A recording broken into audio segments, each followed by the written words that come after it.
Hola, ¿qué tal a todos? Bienvenidos a un capítulo más de su podcast En tu Orilla. El día de hoy estoy muy feliz de tener a Agustín del otro lado de la llamada. Agus, ¿cómo estás? ¿Cómo te encuentras? Bien, todo bien, Artemio. ¿Cómo estás? Bien, también me da mucho gusto tenerte en este espacio, compositor, artista, mentor, emprendedor, claramente una persona que no se sabe quedar quieta. Agus, cuéntame, ¿cómo se ve un día a día en tu vida para poner a todos en la misma página de cómo es tu dinámica? Bueno, la verdad es que mi vida es un poco caótica, no, los días todos son diferentes, pero digamos que un día promedio es, bueno, despertarme, tener reuniones, miles de reuniones, reuniones de marketing, reuniones de A&R, reuniones de logística, reuniones de, o sea, mucho estar reunido siempre y planear muchas cosas. Mm. Luego, pues hacer un poco de ejercicio y luego en las tardes normalmente tengo sesiones de composición, bien sea para lagos o para terceros. Por ejemplo, estaba con una chica que se llama La Faz. Son unas chicas que estaban firmadas en Universal, pero ya no están con Universal, pero no, o sea, están empezando. Mm. Igual me encanta como que hacer sesiones de composición con gente nueva. Siempre estoy conociendo a gente nueva y haciendo sesiones de composición. Ok, muy bien. Y a ver, platícame o platícanos un poco, lo que quiero es tener a todos en la misma página de qué es todo lo que sucede en tu vida, porque pareciera, o más bien yo creo que todo mundo puede ubicarte por tu lado de songwriter, que es donde tal vez más ruido has hecho, y por supuesto con tu proyecto Lagos, pero cuéntanos qué hay en el paraguas de cosas que haces dentro de la industria del entretenimiento. Pues sí, yo he sido un poquito como un jack of all trades, o sea, como decimos en Venezuela, un todero, Ok. que hago un poco de todo, ¿no? Yo empecé como ingeniero de grabación, después empecé a hacer producción, después empecé a componer ya profesionalmente y ahora tengo este proyecto que es más como de, o sea, básicamente mi meta es... eh, es acompañar y mentorear a la nueva generación de compositores, Mm. ¿no? Entonces me inventé toda una estructura, o sea, estoy inventando toda una infraestructura para apoyar y acompañar a nuevos compositores, ¿no? Entre ellos está un curso online, estoy escribiendo un libro, eh, voy a hacer eventos en vivo, o sea, estoy planeando hacer mentorías one-on-one. O sea, mi Mm. idea es un poco tomar toda la información, obviamente, que he recopilado durante años y años y años en esta industria y dárselas a la nueva generación de una manera que a mí me hubiera gustado recibirla a esas edades, ¿no? En mis 20. Y siento que es como pasar la antorcha, siento que es como 100%. una manera de devolver todas las cosas buenas que me pasaron a mí, toda la ayuda que yo recibí, de pasársela a la nueva generación. Me encantan este tipo de esfuerzos. Me recuerda al libro que recién publicó Rick Rubin, que es como un obligado de toda la gente creativa, ¿no? O bueno, a cada rato me salen mis historias de Instagram que alguien lo está leyendo. Viendo una entrevista que se echó con Joe Rogan, él cuenta que justo este libro, él se tardó alrededor de 10 años redactándolo, o como 7 años. De hecho, es un libro que escribió y luego lo desechó y luego lo volvió a escribir porque no terminaba de transmitir las lecciones que él creía. Y justo él lo que cuenta es que es un compendio de todo lo que él ha aprendido alrededor de cómo ser una persona creativa, ¿no? Dentro del estudio o incluso él lo extrapola hacia la ciencia como una forma de ser en la vida, ¿no? Y de hecho muy curioso, también cuenta en esa entrevista, si se la quieren echar, es como cuando de niño te quedas dormido y tus tíos se quedaban hablando en la sala hasta en la madrugada, ¿sabes? Es como esa vibra de escuchar a dos señores cotorrear. Y el man cuenta que una vez él estaba dormido en su casa y con su hijo y su esposa en la cama y que escuchó a su esposa pararse y decir, un fuego, ¿no? Y que él, como que dormido, dice, bueno, pues voy a seguir dormido, si hay un fuego, pues ya ella lo apagó, ¿no? No, si yo hubiera estado en sus zapatos no hubiera pensado eso, pero bueno, allá este señor. Y acto seguido, escucha la voz de su esposa gritándole, Rick, Rick, hay un fuego, ¿no? Y él ya se para de la cama, se asoma por la ventana y la ve en el jardín y le dice, ¿qué está pasando? Y le dice, se está quemando la casa, sal, tienes que brincar de ahí, ¿no? Y le digo, güey, ¿cómo? O sea, no voy a brincar, me voy a romper las piernas. Y cuando abre la puerta de su cuarto, lo recibe pues un muro de humo enorme que lo tira al suelo y él anda por ahí tanteando cómo llegar a la salida de su casa. Llega casi al momento de la asfixia donde se va a quedar sin oxígeno ya este man. Y justo los pensamientos que le llegan ahí es como, ok, mi mujer ya está fuera con mi esposa y el libro ya está terminado. Yo realmente ya compartí todo lo que yo he aprendido en mi vida como un creativo y pues bueno, si aquí me quedo, pues ya está eso, ¿no? Y es un poco esa noción de, güey, yo que viví todo esto, quiero, quiero pasárselo a la siguiente generación. Agus, tú siempre has tenido esta inquietud. ¿Desde hace cuánto es que empezaste tú a compartir conocimiento? Bueno, yo siempre he tenido como una vena o una vocación de enseñar. De hecho, yo recuerdo cuando yo trabajaba más como ingeniero de sonido, allá en los años 1600, yo, yo di clases también de ingeniería de sonido en una escuela de Mm, música. He dado muchas clases de diferentes cosas durante mi carrera, ¿no? He dado clases de música, o sea, yo empecé dando clases de guitarra cuando era adolescente, para ganar un poquito de dinero así, le daba clases de guitarra que mm, sí, a los amigos de mis hermanos pequeños. ok. Y, y no sé, siempre he tenido como esta vena de enseñar, de compartir lo que sé. Hay gente que es como súper celosa con el conocimiento y es como, "Ah, ahora que tengo este conocimiento lo voy a usar solo para mí y nadie lo puede saber, porque si alguien se entera, entonces voy a perder como ese edge esa Sí. ventaja, ¿no? Y yo soy cero así, yo soy más bien de cada vez que tengo como un nuevo conocimiento, lo que quiero es compartirlo y que todo el mundo lo sepa. Eh, Mm, no sé, supongo que es algo que es parte como de mi personalidad. Entonces, para mí, todo este proyecto de The Agus Method es como una continuación de eso, pues es como la evolución natural de esa vena de enseñar que siempre he tenido, pues es como una vocación que siempre he tenido, que se me da natural y sí, todo este proyecto que estoy armando es como sí, la evolución natural, el siguiente paso. suena a que es responder un poco a ese llamado que siempre te ha picado como ahí, picado como Stitch en inglés, ¿no? Así como que siempre has tenido ahí esa inquietud. eh, y, y- y me siento muy identificado, ¿eh? No, que me acabo de acordar que yo hace mucho tiempo, yo creo que esto ni siquiera se le contaba a Michelle, que es mi socia, project manager en todo esto. Yo tuve una website que se llamaba Songwriting Craft. Me acuerdo perfecto. Yo hice como que un logo, hice los colores y tal. Eso fue, te estoy hablando en los 2000, o sea, 2005 por ahí. Eh, y era literal así, tal cual, como que tips de songwriting, claro, era en inglés. Mm, En ese momento era todo en inglés. Ahorita todo lo estoy haciendo en castellano porque siento justamente que yo he tenido mucha información en inglés, o sea, he leído muchísimos libros de songwriting, he ido muchísimo a conferencias, a la ASCAP Expo, etcétera, etcétera, pero siempre es todo en inglés. Entonces, por eso también sí, yo siento que hace falta más herramientas en castellano y por eso es que siento que lo que yo estoy ofreciendo tiene como, es como que es importante, pues, porque está llenando un vacío que siento que no hay mucha información en español. Te digo que mientras más hablas, más me siento identificado. Me transporto yo a cuando tenía 15 años.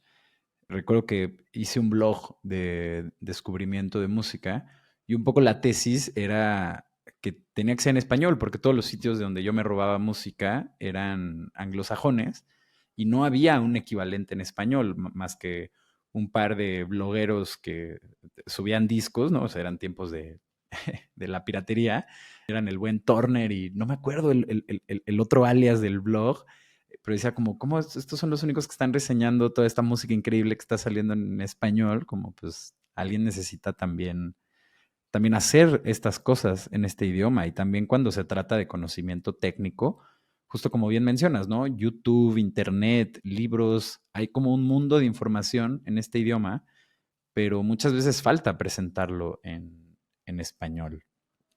Sí. Y, y Agus, cuéntame qué es lo que les quieres enseñar a la siguiente generación de compositores, cuáles son las cosas en las que ves que se están equivocando o que no están cachando, que son fundamentales para su carrera. Aquí me está acompañando mi gata. Sí, fue hermoso, fue hermoso. Mi gata invitada especial del podcast. Una razón más para que nos vean en YouTube. Hay gato, hay like, como dicen por ahí. Eh, Mira, yo siento que las nuevas generaciones, eh, yo siento que lo que más les cuesta, o en mi experiencia componiendo y enseñando a las nuevas generaciones, siento que lo que más les cuesta es desprenderse del miedo a equivocarse. Siento que eso es lo que Mm, más como que identifica a esta generación, es ese miedo horrible a hacer algo que no sea cool, o que sea cringe, o que la gente los vaya a criticar, y ese miedo los paraliza, o sea, les impide hacer cosas. Porque claro, yo que soy un señor mayor, crecí en una generación sin internet, o sea, que toda mi infancia y mi adolescencia fue sin internet, entonces yo cuando hacía música, yo no tenía ningún tipo de miedo de que nadie la fuera a criticar porque nadie la iba a escuchar. O sea, yo literal grababa en un grabador de cassette. O sea, era literal un 4-track, así de 4 canales que grababa en cassette. Y, y eso solo lo escuchaba quien yo quería. Yo tenía la grabación en un cassette. Hoy en día tú lanzas una canción en redes sociales y te expones al mundo, literal, cosa que es buena y mala, ¿no? Porque obviamente tienes el potencial de que tu canción se exponga a una audiencia, pero al mismo tiempo te expones al escarnio público, te expones a la burla, te expones a... Y eso para un niño de, no sé, 17, 18 años, debe ser paralizante, es paralizante, o sea, lo veo siempre en mis sesiones de composición con artistas jóvenes o con compositores jóvenes, con contadas excepciones, la, esta generación le da pánico caer en eso, en el lado oscuro del internet y que te critiquen, mm. que te destruyan. Claro, les da miedo la funa, ¿no?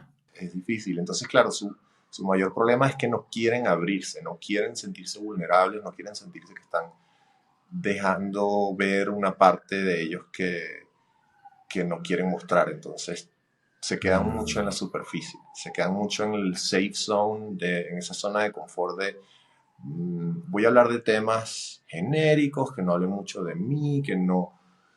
Entonces les cuesta como abrirse y mostrarse desnudos y vulnerables en las canciones. Y siento que eso es un impedimento muy grande, porque todas las canciones terminan sonando genéricas, safe, Mm. eh, y siento que en ese abrirse y mostrarse vulnerables están las canciones más importantes. Y eso muchas veces aplica en cualquier tipo de expresión artística, ¿no? Justo son las más auténticas, las más crudas, no en un sentido severo, sino como de a flor de piel, llamémosle, las obras que luego terminan más impactándonos, ¿no?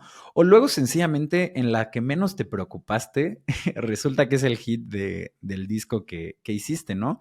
Y Agus, un poco, ¿cuál es tu consejo ante esta paralización, este miedo a vulnerarse, a escribir cosas que den cringe, entre comillas, ¿no? O como salir de esa zona de confort.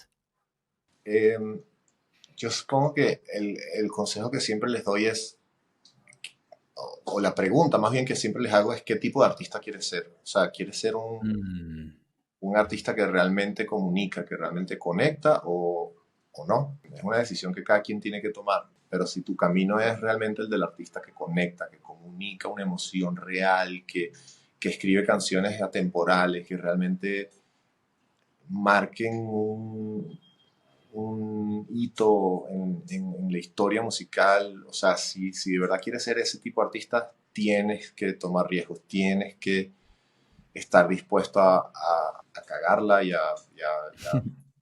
hacer cringe y a verte ridículo porque no hay otra manera. O sea, no hay otra manera para...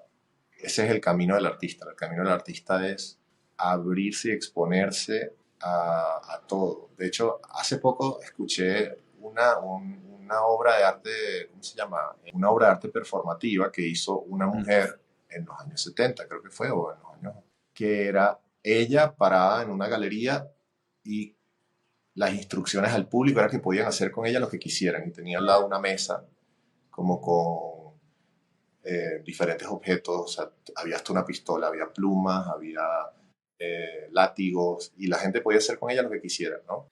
Sí, es de Marina Abramovic.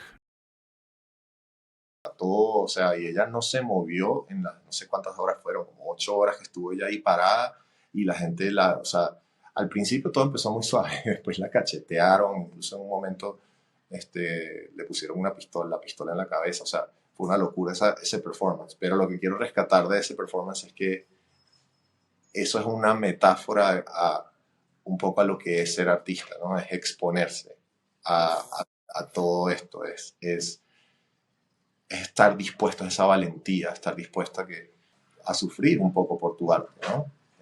Claro, ese es un caso súper extremo, el de esta mujer, pero ella también estaba haciendo un punto político de sexismo, misoginia, que además, o sea, fue brutalmente efectivo su punto, ¿no? Porque todos los que la maltrataron fueron hombres, pero bueno, ese es otro tema. Y otro podcast entero, justo, Agus.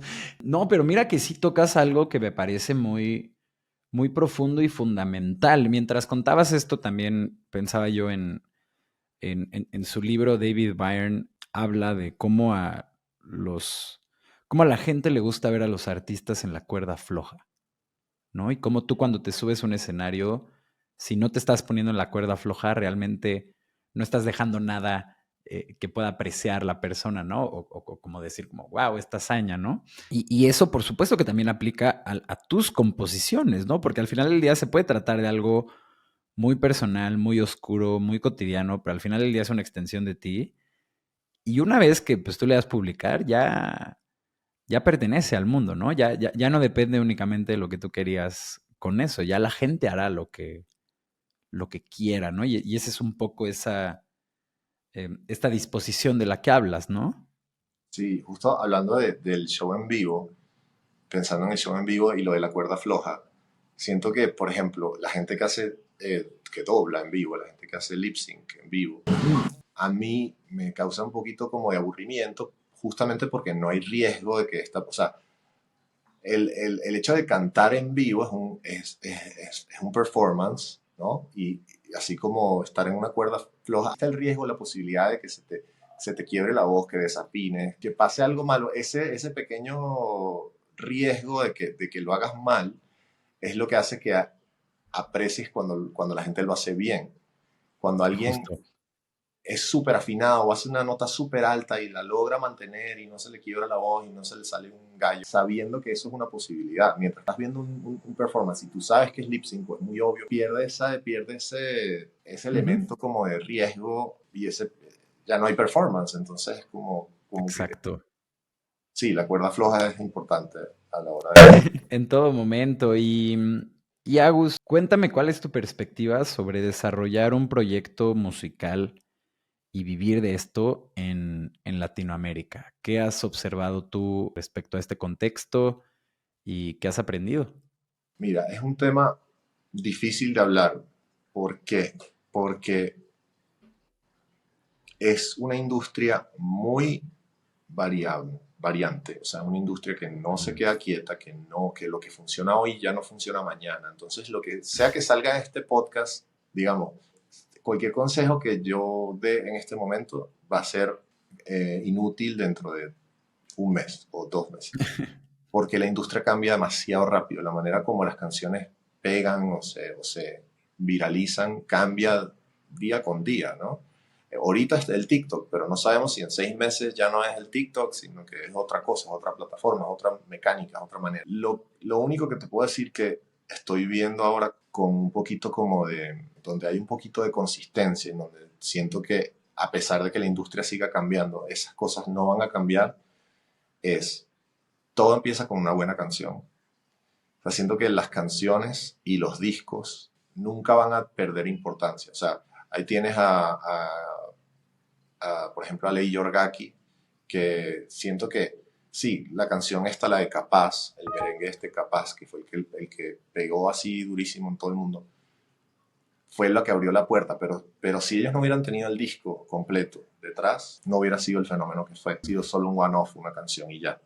Entonces siento que sí, buenas canciones y discos, o sea, discos completos donde todo el material tiene ese mismo nivel de ese primer hit. Siento que esa es la clave eh, ahorita para los artistas. Ya el cómo se viralicen las canciones, eso va a ir cambiando, eso va a tener que irse adaptando cada quien a las circunstancias. Es Luis y yo, mi compañero de trabajo en Lagos y en casi todo lo que hago, Luis y yo siempre decimos que nadie sabe nada. O sea, ni los era, ni los managers, ni nosotros mismos, nadie sabe nada. O sea, nadie sabe cómo funciona el algoritmo de TikTok, nadie sabe cómo funciona la cabeza de la gente, nadie sabe qué cosas va a resonar y qué cosas van a pegar. El que te diga que una canción es un hit antes de que sea un hit es un charlatán. O sea, no hay de saber que una canción es un hit antes de que literal sea un hit. Lo único que tú puedes hacer como artista es escribir las mejores canciones que tú puedas,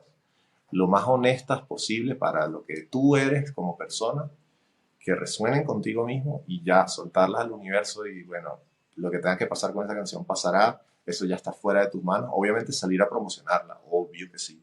Usar todos los canales a tu disposición, obvio que sí, todas las redes sociales, etcétera, etcétera, etcétera. Pero es una industria muy difícil en donde antes era difícil por otras razones. Antes era difícil porque había un umbral muy, muy alto y muy fuerte para incluso generar la música. O sea, había, Oh, sí. había que ir a un estudio de grabación donde tuvieran una máquina de cinta. O sea, era todo un proceso súper complicado de infraestructura que hoy no tenemos. Hoy en día con cualquier laptop, incluso con un teléfono, un iPad, puedes hacer una producción que suene absolutamente profesional y casi que directo desde el GarageBand o desde el Logic puedes lanzarla a cualquier agregadora que esté en plataformas, ¿no? Entonces ya ese problema ya no existe. Ahora hay otro problema que es la oferta. Hay demasiada oferta de música, ¿no? Salen Demasiada. no sé cuántos decenas de miles o centenas de miles de canciones a la semana. Sí, son 100,000 canciones oficialmente subidas a Spotify al día. Al día. Al día, sí. Es una Wow, o locura. sea, yo me quedé hace creo que un año o algo así, había visto que era como 60.000 canciones a la semana. O sea, Sí. No, antes eran 60,000 al día y incrementó el año pasado, creo, a 100,000. Una locura. Igual los dos números están enormes. O sea, todavía el AI no ha agarrado tanto vuelo. O sea, que eso es otro tema que tenemos que hablar. Pero imagínate cuando ya esté automatizado que el AI haga canciones y las publique. O sea, eso se va a multiplicar por un factor de 50 o 100. Y ya la mayoría de las canciones van a ser hechas por AI. es que es una locura, ¿no? Porque yo también veo ese como un escenario muy, muy posible y particularmente por los hábitos de consumo que se formaron antes de la llegada de AI, ¿no? Entonces tenemos como la era del streaming que pone los catálogos a la disposición de todas las personas y luego las personas un poco perdidas a lo que se orillan es a encontrar estas playlists temáticas o por moods, ¿no? Para correr, para dormir, para cocinar, para hacer X, Y, Z. Y un montón, la verdad, de esas playlists pueden ser cubiertas por contenido generado por inteligencia artificial. Por ejemplo, la música de meditación. Claro que tú te echas el disco de Music for Airports Part 2 de Brian Eno y dices, ¿qué nivel de ambient es este, no? Ahora, necesitas ese nivel de música para estudiar o para relajarte, pues no sé, ¿verdad? O sea, si bien lo puede hacer una inteligencia artificial, y eso seguro que puede pasar con upbeat tempos para cuando vas al gym, ¿no? O justo, particularmente estas dos, cuando vas al gym y cuando te quieres concentrar, es donde digo como, híjole, aquí un algoritmo que le tira a la gente justo lo que necesita, pues no dista mucho de la realidad. O sea, es un experimento que vale la pena llevar. Pero, ¿cuál es tu take en esta tecnología, Agus? Porque también nos asiste y ha sido tremenda la alza de productividad que nos ha hecho. Y de hecho, yo creo que si hoy eres un artista, no importa el tipo de problema que tienes, pues una buena opción es que se lo preguntes a ChatGPT nada más para tener su opinión de cómo resolverlo. Pero sí, tú, ¿cómo te ha agarrado todo esto? ¿Tú cómo lo asimilas? Cuéntame. O sea, yo, obviamente, como todo adulto en este momento, ChatGPT es mi mano derecha, es mi asistente, es mi abogado, es mi psicólogo, es mi mejor amigo. Eh, yo uso muchísimo ChatGPT y todas las herramientas de AI para generación de ideas, pues, o sea, sobre todo para generación de ideas y para, obviamente, para cotejar información, a pesar de que ChatGPT no es demasiado accurate en cuanto a información se refiere, hay que siempre tomárselo con un grano de sal. Pero con respecto a la música, a mí me crea un sentimiento como de uneasiness, como de, a mí no Ujú. calza muy bien. Por ejemplo, ahorita vi que Timbaland sacó este nuevo artista, Tata, es un artista AI, Ok. que es producido por Timbaland, eh, pero todo lo Mm, demás es AI. O sea, la voz, la cara, los videos, todo es producido por AI. Y tú ves el producto final y es impresionante lo real que se ve. Y apenas estamos empezando. O sea, y eso a mí sí me genera como una sensación que no me gusta, que es, y lo converso mucho con mis colegas, con mucha gente, que es que siento que la música está tomando el mismo camino del arte pictórico, que es que en un momento todo el mundo tenía en su casa arte, de verdad, pintada con óleo, con acuarela, etcétera. Y ahora, ¿quién tiene un cuadro pintado por un ser humano? Casi nada. Bueno, sí, sí existen, pero la gran mayoría son prints de otras cosas o mm, es un arte genérico que no tiene ni firma, no sabes el autor, es como ya pasó a claro. ser como una especie de commodity, ¿no? En donde ya no importa realmente quién hizo ese cuadro, lo que importa es que hay algo en la pared adornando y ya. Y siento que ese es el mismo Mm, camino que va a tomar la música, ya no va a importar ni siquiera quién es el cantante o quién es el compositor, eh, ya lo que importa es que haya algo de ruido detrás. Lo que tú dices, eh, eh, meditación, el gym, música para restaurantes o tiendas, todo eso va a pasar a ser ya como un commodity en donde eh, lo que importa es que rellene un espacio. Y la música hecha por seres humanos va a quedar ya como quedó el arte pictórico para galerías o museos, o sea, va a ser de nicho. Y eso es lo que ya. a mí me preocupa, eso es lo que a mí sí, no me encanta, pero bueno, o sea, no hay vuelta de hoja, o sea, no hay vuelta atrás, ya el gato está fuera de la bolsa. Es verdad que el gato está súper afuera de la bolsa. Y también es verdad que el componente humano de las cosas, pues no desaparece de un día para otro, ¿no? Sino que más bien se va mezclando con estas nuevas prácticas. Porque justo yo muchas veces me pongo a pensar, ¿no? A ver, como que, a ver, está pasando esto con... Tengo también una empresa donde desarrollamos software y justo de las industrias que más movió la llegada de la inteligencia artificial fue esa porque el código que escribían antes los desarrolladores pues era muy manual y ahora se han vuelto un poco orquestadores que le van diciendo, eh, por poner el ejemplo más sencillo, tú dices, ok, vamos a hacer esta app y una AI hace un plan de implementación y después paso por paso, ¿no? 40 pasos para llegar de 0 a 1 a la app.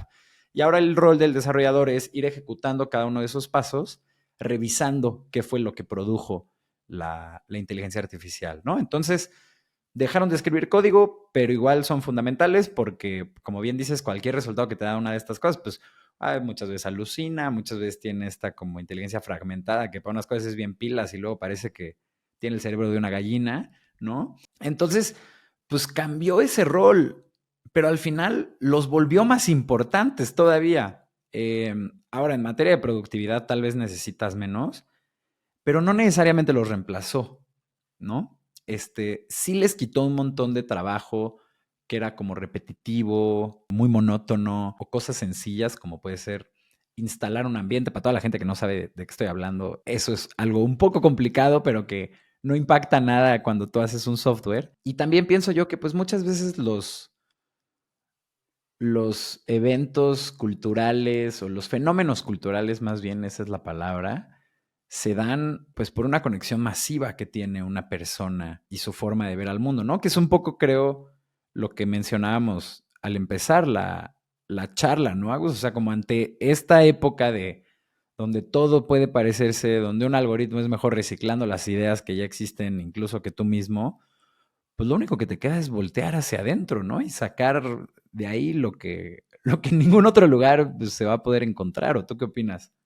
Sí, al menos en esta etapa de transición todavía hay cabida para que la gente pueda distinguir entre lo que puede generar una AI y lo que puede generar un ser humano en base a lo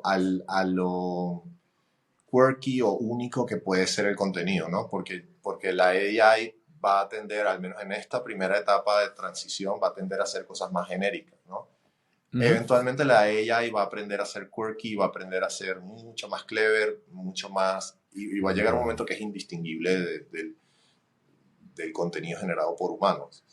Todavía nos quedan quizás un par de años, a lo mucho, para que el factor humano sea distinguible, como que, esto no lo diría ella, ¿sabes? Como que Claro. esto es demasiado como personal o específico, real o quirky, entonces, bueno, tenemos que aprovechar este momento para eso, pero es inevitable que va a llegar un momento en donde el AI va a ser hasta mejor que nosotros en replicar hasta eso, hasta esa humanidad, ese uniqueness, o sea, el AI va a poder hacer todo lo que hacemos y mejor.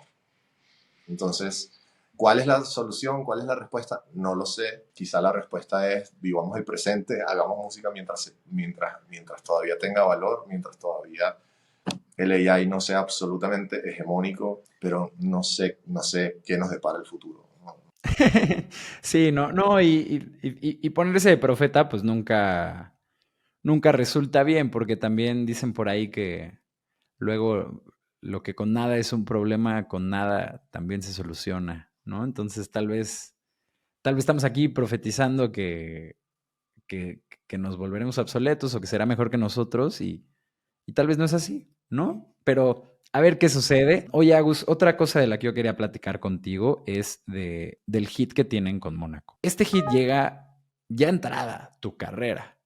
No cuando eres un niño, no cuando estás hypeado, de hecho después de muchos años de picar piedra, diría yo. Cuéntame cómo fue esa experiencia, se despiertan y ven que los plays se están acumulando, o sea, un poco cuéntame tú cómo viviste el darte cuenta que, oh shit, esto está pegando, güey.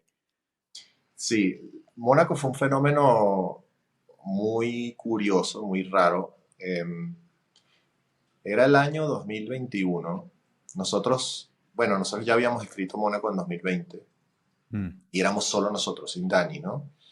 Eh, Después a nuestro manager en ese momento, nuestro manager empezó a manejar a Dani también. Ya éramos amigos, Dani y nosotros ya éramos amigos. Y de hecho, mm, nuestro manager empezó a manejar a Dani por nosotros, o sea, porque Dani lo mm, conoció a través de nosotros. Y nuestro manager nos convenció a nosotros y convenció a Dani de que Dani se montara a cantar en Mónaco, porque Dani se había montado a cantar en otra canción que escribimos juntos que se llama Milímetros. Y ya existía la canción Milímetros lista con la voz de Dani.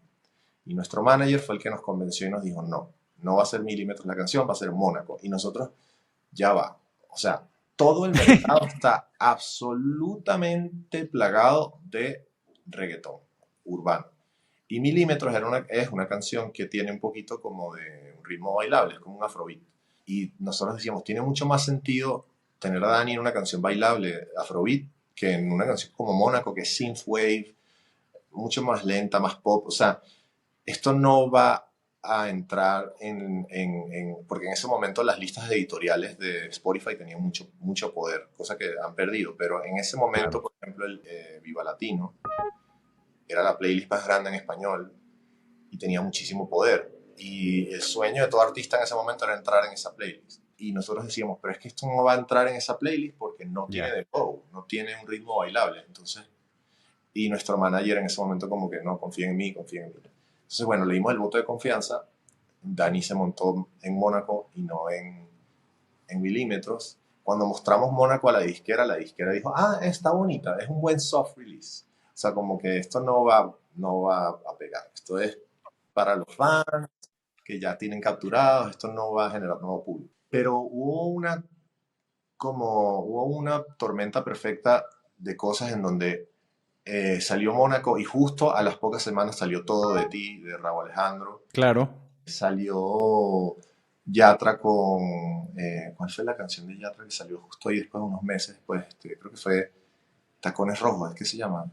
Eh, Ahí sí te fallo, ¿eh? bueno, Caliuchis ¿cómo es que se llama la canción de Caliuchis que pegó Sí, durísimo? ajá, sí, con telepatía, ¿no? Telepatía, o sea, que eran como canciones que no tenían dembow. Y justo nos montamos en esa ola por casualidad, o sea, fue absoluta casualidad porque Mónaco salió antes que esas canciones.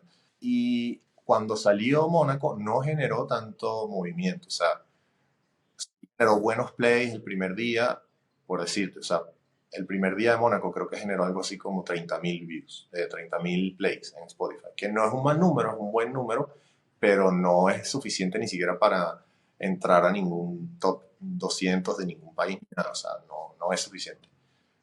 Y de hecho, los primeros 3 meses fue así, o sea, fue como, 30.000, 25.000, de repente un día hacía 50.000 y wow, tuvimos un día súper bueno, 50.000. Pero normal, o sea, dijimos así, es un buen release, pero no está pasando nada fuera del otro mundo. De repente, un día, como a los, no sé, a los 2 meses de haber salido la canción, generó 60.000. ¡Wow! ¡Qué buen día! Y el de siguiente, 80.000. Esto está rarísimo. Y el de siguiente, 120.000. Y el día siguiente 180.000 y así nosotros y que ya va, que hay algo rarísimo que está pasando, parece un glitch en la Matrix, yo no sé qué está pasando aquí. Y de repente, así de la noche a la mañana, se montó en 300.000 plays diarios. Pero de la noche a la mañana, o sea, fue una curva así súper loca, ¿no? Wow. Y, y recuerdo que estábamos súper emocionados, así que, wow, estaba generando 300.000 plays al día, tal. Y nos llaman de la disquera para almorzar, como que, mira, vamos a hacer una comida y tal, no sé qué, para hablar de cosas. No sé qué. Y entonces llegamos a la comida, al restaurante, y está toda la disquera así en full, están todos los AR, la gente de marketing, está el presidente, está todo el mundo. Una mesa larga así, no sé, qué bueno, está raro. Y de repente se para así el presidente de la compañía y que, ting, ding, ding, ding, ding. No, nada más para anunciarles que mañana, el día de mañana, Mónaco entra a Viva Latino, a la playlist de esta, grandísima. Y nosotros así, ¿qué? O sea, era básicamente la única canción sin dembow en toda la playlist. Y eso fue un antes y un después porque pasó de hacer 300.000 plays en un día a hacer 750.000, 850.000. Que ahí fue cuando ya Wow. entró en el top, creo que entró en el top 10 de México, porque muchas de esas playlists venían de México, de esos plays venían de México. Entonces entró creo que en el top 10 de México en Spotify y se mantuvo, hizo un récord de yo no sé cuántas semanas en el top 200 de México. O sea, todavía a veces se mete, o sea, porque tiene momentos en donde baja normal y de repente, no sé, algo pasa en el algoritmo y se vuelve a disparar y vuelve a entrar en el top 100 o top 200 de México. O sea, es un fenómeno rarísimo, la verdad, Mónaco. Mónaco es una canción que además nunca vimos venir, o sea, cuando la Ujú. escribimos, eh, nunca pensamos, esta canción va a ser un hit. No lo pensamos. Nos gustaba, claro que sí, nos gustaba y había mucha gente que le gustaba cuando la escuchaba. Pero de ahí a decir que iba a ser un hit, que iba a conectar con tanta gente, que iba a ser el fenómeno que fue, o sea, pero es que ni cerca, es que no Jamás. había ningún tipo de chance. Fue rarísimo, fue muy raro, la verdad. Wow, qué padre. O sea, pero al final un poco o sea, fue que la canción conectaba tanto con la gente que el algoritmo la recomendaba y cada vez encontraba un poco más de público y eso fue generando una bola de nieve que después de meses ya causó este efecto, ¿cierto? Sí, o sea, obviamente cómo funciona el algoritmo de Spotify y de TikTok, etcétera, casi siempre son cajas negras donde nadie sabe realmente qué cosas, cómo Ujú. funciona el algoritmo, qué cosas toma en cuenta, ¿no? Pero en base a la data que tenemos, sabemos que era porque tenía un low skip rate, o sea, que la gente cuando la Mm. empezaba a escuchar, la gente no le daba next, no la saltaba. Eso es uno. La otra es que le agregaba sus propias playlists. La gente eh, Ujú. espontáneamente le agregaba mucho a sus propias playlists. La compartían mucho. Eh, o sea, son como métricas que podemos nosotros, a las que podemos tener acceso, ¿no? Y que asumimos que el algoritmo, en base a eso, entonces la sugería en playlists algorítmicas, y luego también la gente de Spotify la metían en playlists editoriales, ¿no? Obviamente, que también fue un empujón muy importante. Pero ahorita, si tú ves los porcentajes de cómo se divide, de dónde vienen los plays, casi siempre viene de las playlists de las propias personas, de lo que llaman el radio o playlist editorial, algorítmicas, es decir, que el algoritmo te la sugiere. O sea, ya casi no vienen plays de playlists editoriales, que es cuando un ser humano mete la canción en una playlist, ¿no? Ahorita casi siempre vienen de las playlists de las personas, pues, simplemente la gente le gusta y la mete en su playlist y la escucha. Qué, qué chido. Yo creo que ese es un trabajo que llega, cuyos resultados llegan tarde que temprano, y es resultado de muchos años de estar pues componiendo cosas, ¿no? Y viendo qué es lo que conecta con la gente, pero muchas veces me encuentro con esta respuesta preguntándole a artistas que tienen hits o canciones que fueron un fenómeno o que todavía lo son incluso, y la mayoría de las veces no solía ser la pieza que se esperaban, o no existe como una razón que termine de decir como, claro, es que fue por esto, ¿no? O sea, al final del día, volvemos a lo que dices, se tiene que hacer buena música y eso es algo que en ya casi 100 capítulos que he grabado aquí platicando con gente de pues qué es esto que hacemos en esta industria, es una verdad que ha resultado repetirse una y otra vez, que es que todo éxito empieza con por lo menos una muy buena canción, pero siempre es la buena música la que a lo largo del tiempo hace las carreras que son longevas o atemporales. Y Agus, también tienes tu empresa de publishing, que es Agus Songs Publishing. ¿En qué momento te das cuenta que tiene que existir algo así? ¿Buscan ofrecer? Cuéntanos un poco de eso. Mira, yo decidí crear mi publisher por varias razones, ¿no? La primera es porque bueno, cuando tienes un contrato de publishing con una de las grandes, normalmente te quitan un porcentaje mayor, ¿no? Que cuando tú tienes tu propio publishing y haces un contrato, un convenio de co-publishing o de administración que fue lo que yo hice con una de las grandes. Yo lo hice con Sony Music Publishing, ¿no? Entonces, yo soy dueño de mi publishing y me la administra Sony Music Publishing, ¿no? Esa fue una de las principales razones por las que lo hice. Eh, la segunda razón es porque eventualmente yo quiero firmar autores, ¿no? Con mi editora. O sea, quiero mentorear y firmar autores. Quiero que sea una editora, obviamente, boutique, muy, muy pequeña, firmar muy pocos autores, pero que sean autores de alta calidad, que tengan como un sello de calidad, ¿no? Ya sabemos que si este autor está firmado en este publishing es porque tiene cierto estándar, ¿no? Es difícil, la verdad es difícil firmar autores en una editora pequeña porque obviamente no tienes pues los recursos para ofrecer grandes adelantos, que es lo que el atractivo más grande de tener o sea, de firmar es el adelanto que te dan. Entonces, si yo no puedo ofrecer los mismos adelantos que ofrecen las grandes, estoy un poco limitado a quienes puedo firmar. He estado cerca de firmar autores increíbles, por ejemplo, Sarah Shell, que es una chica venezolana que ahorita, bueno, escribe casi todo lo de Becky G, ha escrito para Ángeles Azules, bueno, ha escrito cosas para, no sé, música de banda, regional, muchísimo pop. Está ahorita súper, súper en boga como autora. Y yo la conocí cuando todavía no había empezado. De hecho, su primera sesión de composición profesional fue conmigo Y fue, de hecho, la canción que salió de esa sesión fue Tarde Lejos, que es una canción de Lagos que sale en Alta Fidelidad, nuestro segundo disco. Eh, y yo la estaba mentoreando, bueno, todavía sigue siendo mi protégé, lo que pasa es que ya se salió de control y ya no me necesita, pero mi Ya idea se era, graduó. pues la fui como mentoreando y ella fue creciendo conmigo y mi idea era firmarla, pero claro, es difícil porque llega un momento en donde cuando ya está empezando a crecer y a explotar, empieza a recibir ofertas de editoras grandes en los cientos de miles de dólares que quizás mi editora pequeña no puede ofrecer, entonces tiene mucho más sentido que firme con una de las grandes. Entiendo. Entonces, vamos a ver cómo nos va. Ojalá logre algún día eh, tener mi grupito de compositores firmados en mi editora.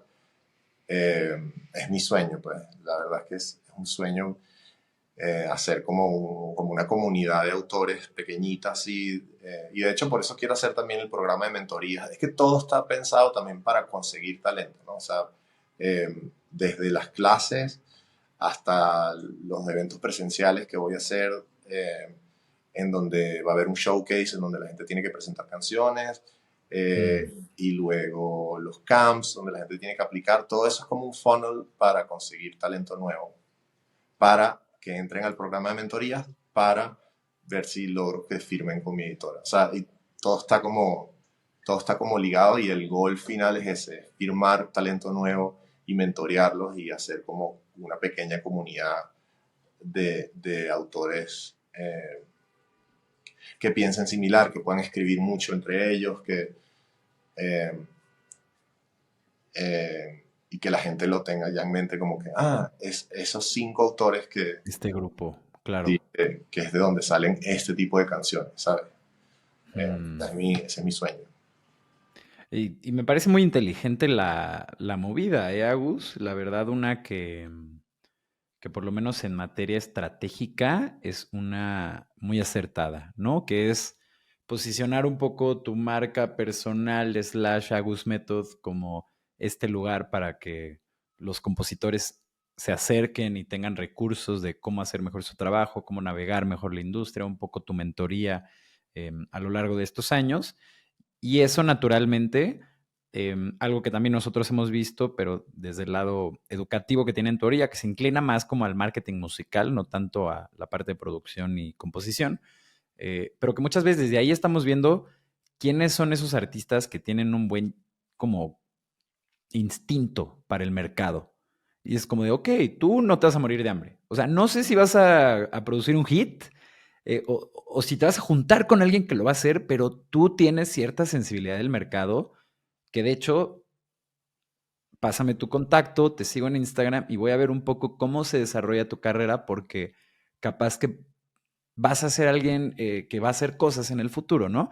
Y eso es un poco lo que tú estás haciendo, pero extrapolado hacia el songwriting y pues incluso con un paso más allá, ¿no? Porque si de verdad encuentras talento, tienes ahí la posibilidad de firmarlo para la empresa de publishing. Y también vi que es en colaboración con Sony. Eh, Cuéntame, Agus, ¿cómo se dio esto? ¿Qué condiciones tienen? Porque, por ejemplo, a nosotros una vez se nos acercó una major para hacer un sublabel y las condiciones del contrato para los artistas, pues solo era un usurpamiento a su propiedad intelectual. Entonces dijimos como no, vamos a pasar de ser tus carniceros aquí. Pero cuéntanos un poco tú cómo se dio, porque también sé que existen deals que son muy justos y que es un momento donde las major labels están cediendo a muchas condiciones que antes no.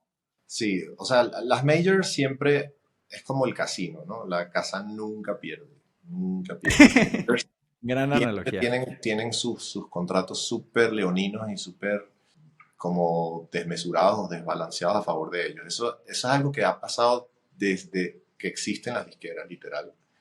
Eh, es algo que no creo que cambie en el futuro cercano. Incluso aunque sí se han flexibilizado un poco las disqueras, ahora hacen muchos más acuerdos de distribución, en donde están mucho menos involucrados y entonces ceden mucho a, eh, a nivel de porcentajes y de la temporalidad de los contratos, etcétera, etcétera, ¿no? En el caso de Sony Music Publishing, yo firmé un contrato bastante tradicional que acá en México la verdad es que son buenos. O sea, los contratos editoriales son bastante nobles en comparación, por ejemplo, con los Estados Unidos. En Estados Unidos sí son fatales, tanto los discográficos como los editoriales.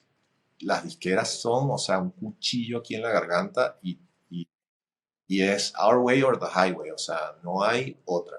Acá en México, afortunadamente, las leyes protegen mucho al autor. Por ejemplo, la temporalidad de los contratos no es a perpetuidad como es en Estados Unidos, sino que tienen un tiempo de lo que llaman un periodo de retención y un periodo de recolección y ya después el publishing regresa a ti.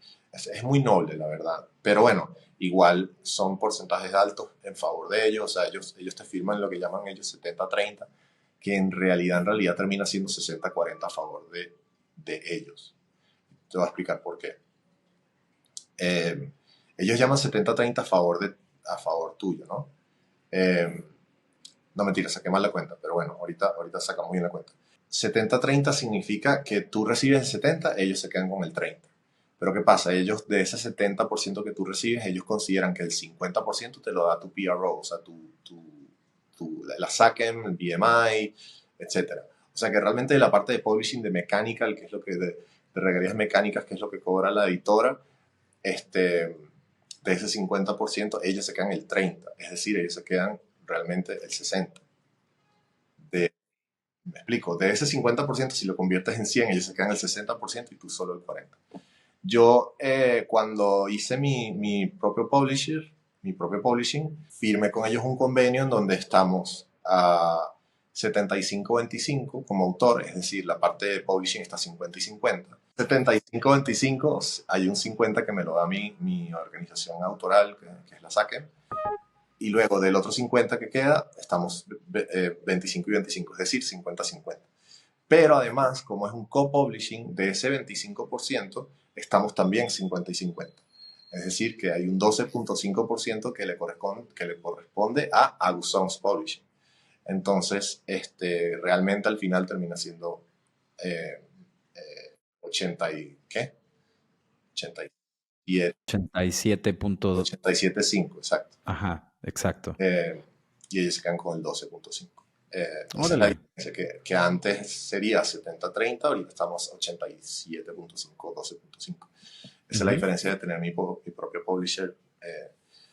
Y ahora, la diferencia está en que Sony ya no es oficialmente mi A&R, es decir, que Sony no me promueve como me promovía cuando yo estaba firmado directo con ellos. Ellos ya tienen un rol mucho más administrativo de cobrar, de, de registrar las canciones donde tengan que estar, mucho más administrativo, que antes sí era como, mira, te conseguí esta sesión o le conseguiste la oportunidad a tu canción para una sincronización en una película o lo que sea. Se tenían un rol mucho más activo que ahora se tiene que encargar a Gus Songs, del autor Agustín. Ok. Pero llega un momento en tu carrera en donde ya tienes tú las herramientas como para hacerlo, ¿no? Para promoverte tú mismo. Porque además ya todos los autores y todos los artistas con los que yo escribo ya son mis amigos. Entonces no es como que tiene que llamar Claro. Sony al manager de un artista a decir, mira, tengo este autor para que lo metan en una sesión, sino que yo levanto el teléfono y hablo con Dani, o hablo con Yatra, o hablo con Piso 21, o con Rake, o con quien sea, y ya, y me junto y canciones, ¿no? Por eso es que llega un momento en donde ya la parte de A&R de la editora pierde un poquito de importancia o de fuerza, ya no es tan necesario. Lo entiendo. Y Agus, para cerrar esta que ha sido una gran entrevista, me encantaría que le compartieras 3 consejos a esos autores que están buscando justo incrementar el número de sesiones que tienen, las oportunidades que hay para sus obras, ¿no? O sea, cómo yo, que sé que tengo un talento para escribir en esto que es la música, puedo landear una buena sesión, una colaboración, este tipo de cosas que ayudan a hackear el crecimiento. ¿Cuáles serían tus 3 tips más valiosos para todas esas personas que se encuentran en esa etapa de su carrera? La primera sería la mayor cantidad de canciones que estén en tu poder, ¿no? O sea, subir el output de canciones a lo más posible sin perder calidad. Eso quiere decir escribir todos los días, así sea un ratito, así sea una hora, así sea que vas recopilando posibles títulos o ideas o frases o melodías que vas grabando en tu celular. Todos los días escribir canciones y tratar de terminar o hacer demos de la mayor cantidad de canciones posible. O sea, es un juego de números. Mientras Mm, más canciones tengas, más tickets de lotería estás comprando para que algo pase. Y una buena canción y un buen demo abre las puertas que millones de relaciones personales no abren. Eh, y es un juego de números, o sea, mientras más canciones tengas, más posibilidades tienes de que algo pase. Eso por un mm, lado. ok. Segundo consejo es, júntate con la gente que está a tu nivel. Deja de pensar que te vas a juntar de la noche a la mañana con Kating o con Andrés y Mauricio o con Edgar Barrera o con esos autores A-listers de la noche a la mañana. Eso no, a veces ni siquiera es lo mejor. A veces es hasta contraproducente juntarte muy temprano en tu carrera con ese tipo de autores. Lo mejor es que te juntes con gente que está a tu nivel, sea artistas, o sea otros compositores o productores que están empezando y crecer juntos. Así ha sido la mayoría de la gente que llega a A-Lister en algún momento estaba empezando y se juntó con gente que estaba empezando y crecieron juntos. Mm, Obi on the Drums y Karol G crecieron juntos y todavía siguen trabajando juntos, pero Obi on the Drums no era nadie cuando Karol G no era nadie y fueron creciendo juntos. Y toda esa escena de Medellín, de Balvin, y todos ellos y Fercho, todos ellos crecieron juntos. Ellos en algún momento no eran nadie y se apoyaban mutuamente y hacían colaboraciones entre ellos. Igual la escena argentina de ay, se me fue su nombre, Alzheimer. Pero bueno, de las batallas, que todos los argentinos que salieron de las batallas de de, rap. de rap, Ok. y que se apoya, que no eran nadie en un momento y se fueron apoyando y trabajaron entre ellos muchísimo, todos los productores, bueno, Entiendo. entre ellos Visa Rap salió de ahí, ay, ¿cómo se llama? El grande, que es un nombre de dos sílabas. Ah, Eh, ay, que fue novio de Emilia. Bueno, se me vamos a va ver. el nombre, pero eh, tengo Alzheimer. Pero bueno, ese sería mi segundo consejo, que te reúnas y te juntes con gente que está a tu mismo nivel, que eso los puedes Ok. conocer en tu universidad o en tu colegio o, o bueno, si vas a algún evento de la música, seguramente va a haber cientos de personas ahí que están a tu mismo nivel. Eh, y el tercer consejo que tengo es que piensen siempre en las relaciones personales dentro de la música como relaciones a largo plazo. O sea, tu objetivo no es transaccional, no es qué voy a sacar de esta persona cuando la conozco, ¿sabes? No es, conocí a Agustín de Lagos y voy a ver qué le puedo sacar. A ver si le puedo sacar una sesión, a ver si le puedo sacar un contacto. A ver. Eso es la receta perfecta para alejar a la gente. Claro. El- Tienes que pensar en tus relaciones personales como relaciones a largo plazo, como que estás haciendo amistad con la gente. Entonces, las primeras 50 interacciones tienen que ser interacciones en donde no estás buscando nada más que simplemente conectar y hacer amistad con esa persona. Como que tener un poquito de paciencia con las relaciones humanas, porque las personas que están en cierto nivel o en cierta posición en la industria están demasiado acostumbrados justamente a que las personas busquen algo inmediatamente, ¿no? Algo transaccional, busquen sacar provecho de alguna manera. Y eso crea muchísimo rechazo. Y Claro. eso crea, es totalmente contraproducente. Entonces, la mejor manera de hacer relaciones en esta industria es pensarlo siempre a largo plazo, pensar que estás haciendo amistad con la gente y eventualmente las oportunidades musicales van a llegar. Siempre es así. Al principio tienes que hacer amigos en la industria, sin pedir nada a cambio, sin buscar un beneficio inmediato. Esos son mis tres consejos. Me encanta, me encanta. Agus, siempre he pensado yo que justo más que ir por ahí buscando trabajar con toda la gente que es posible, por ejemplo, no sé, al organizar una gira, ¿no? Quieres pararte en todos los lugares y puede parecer fácil, por ejemplo, en Guadalajara trabajar con este promotor, pues bueno, ahora vamos a trabajar con este otro. Cuando realmente el juego se trata de encontrar quiénes son esas personas que piensan como tú y que tienen los mismos valores que tú y tomar la decisión de trabajar con esas personas para toda la vida, ¿no? O mientras el tiempo lo permita. Pero ese es el juego. Quieres encontrar a los aliados que te van a acompañar en el largo plazo y no únicamente a quien te puede ayudar este o el siguiente trimestre.